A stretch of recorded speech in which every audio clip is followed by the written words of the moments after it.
Welcome everybody to the King's Financial Accounting Made Easy class, lesson 2. Yes, now lesson 1 we talked about bookkeeping, and then we talked about what bookkeeping is all about. Now we are going to be talking about books of accounts. In our bookkeeping, we said it is a systematic recording of financial transaction in a chronological order in the appropriate books of accounts. These books of accounts is what we want to treat now. But this book of accounts is divided into two. They are categorized into two.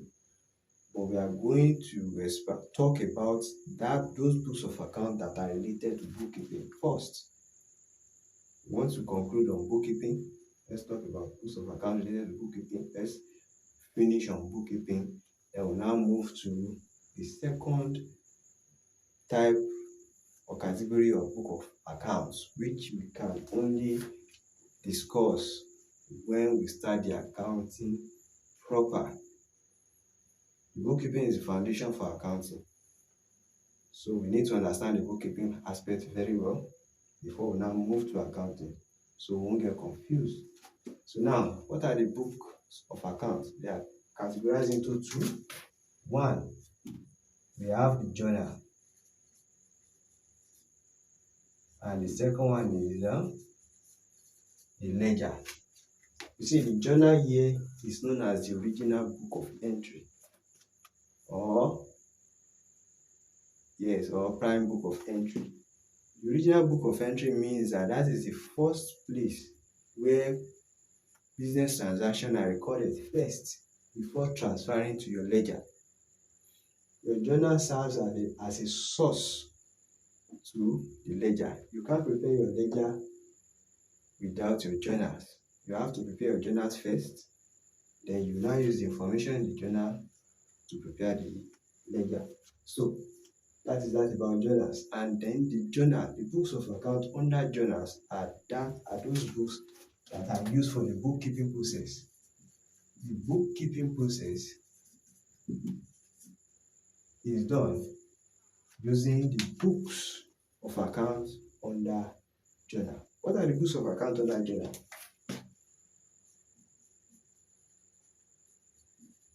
Examples of journal.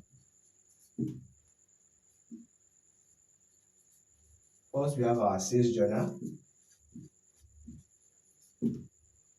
We have the purchases journal.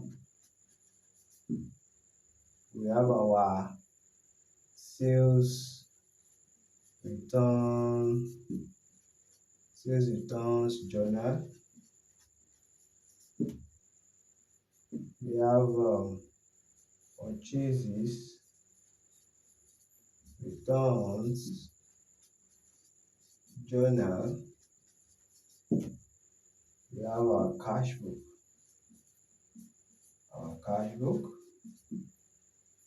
We have our journal proper.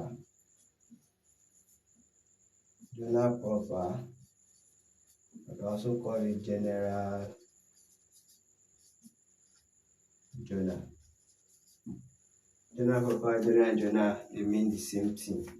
Now, basically, this is the major journals that we have. We have 6 major journals, and then each journals are used to record a specific type of transaction. Now, where we have a complex set of transactions depending on the nature of the business, like companies that have so many transactions, so many different types of transactions that are carried out in a day, they might not be able to cope with just this 6 set of journals. Most especially international companies, multinational companies that deals with other countries, foreign countries. That is trade between different countries. That is international trade. So in such situation, these 6 major journals might not be enough. We have other journals that are also prepared based or depending on the business. Let me give us the remaining set of journals. We have the bill receivables journal, bill receivables journal. We have bill payables journal. Then we have cash receipts journal, and then we have cash